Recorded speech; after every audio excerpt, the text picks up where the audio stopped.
Hello everyone, how are you? Anand back again. I visited one place where the infrastructure is very good and the hospitality is absolutely great. And what I found uh, completely different or indifferent is I am not really comfortable inside of me. Externally, the place is absolutely awesome, very well maintained, spick and span, hygiene, and the infrastructure and the way they received everything is fine. But somehow I was a little uncomfortable inside. I don't know what. And the same thing has happened in a few other places also. On the contrary, I visited some place where the external hygiene was not that great. It was not even the basic standard is maintained, and the hospitality was not that great. It was very kind of so. But internally, I was so calm, peaceful, and quiet.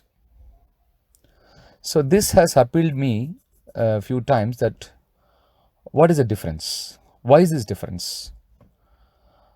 Later I realized, uh, it is not just because externally something great that internally we should be great. Need not be.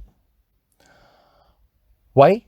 Because I felt it is all about the most important and highly ignored aspect of life by many is called thought pollution. Yes, friends, I'm going to little talk about on thought pollution. Suppose you visit, let us say, police station, and for no reason, you just pass through, you just pass by, and you stop because your friend is a policeman, and you just want to say hi to him.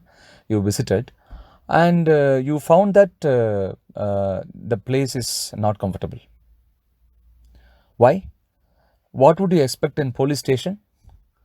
Is all about the negative elements, in the sense like people would have made some mistakes, let us say thief or anybody else, and the surroundings, the environment is highly polluted in that atmosphere, the domain in which the police station operates.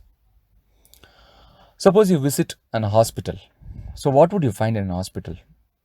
As an attender, you visit, somebody is not well, so you wanted to be there and support them. But what would you find in hospital? Pain, right? So a lot of pain will be there for many patients, and obviously the sorrowness, the grief, everything is there. So naturally, it affects your mood, right? Because the environment in which you are in speaks volume. Suppose you visit, let's say, um, some house where the learned people are there, and they discuss high thoughts, values, which they demonstrate. But the place is not perhaps not great, but you would find that um, kind of elevation.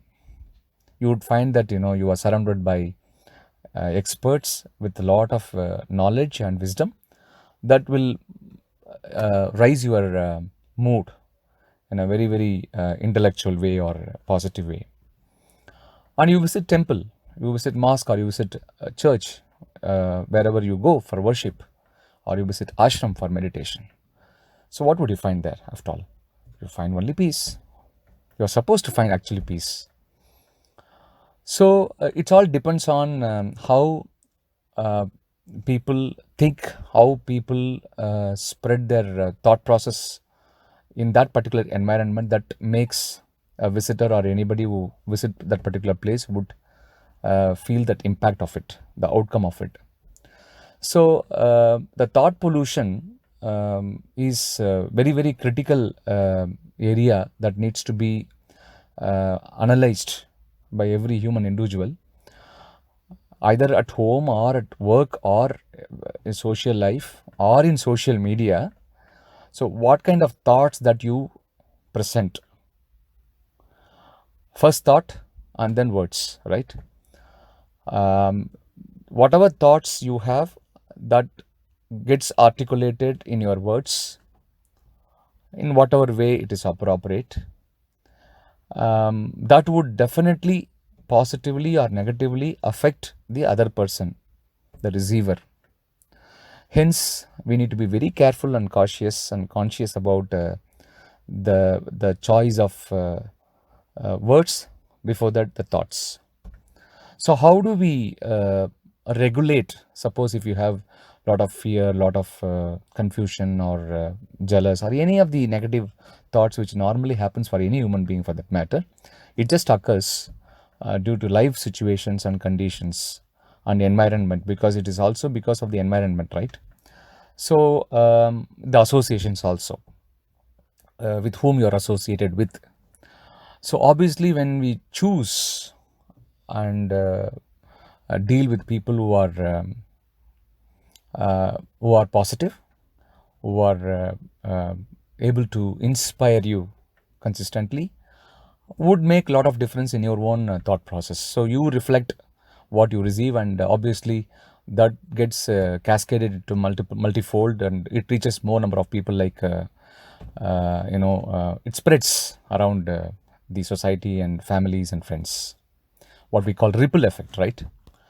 So to be able to accomplish all this, first and foremost step is self-awareness. If we are aware with whom we are associated with and what we are talking, the choice of words, that makes all the difference.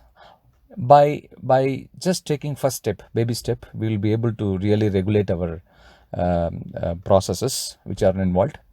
The easiest way is, I would say, maintaining silence. Silence not in external stuff. I'm talking about internally. Internally, the less and less of thoughts and more of deep silence within ourselves. If you are able to focus, obviously you dive deep into the crux of our life, which is the center of our life, which is our heart, and obviously it guides only good things and positive things, so that you can spread positivity around you. So thought pollution is one of the most important element which decides our life, make or break. I hope all of you know definitely all of this, but reinforcing good things is always good, no? So I thought I'll share this with you on this Sunday. Thank you very much for your patient listening. I hope you are listening to all my Spotify and the podcast shared in Google Podcast also. If you like it, you please share it with your friends and families. Thank you so much. Share your feedback as well. Thank you.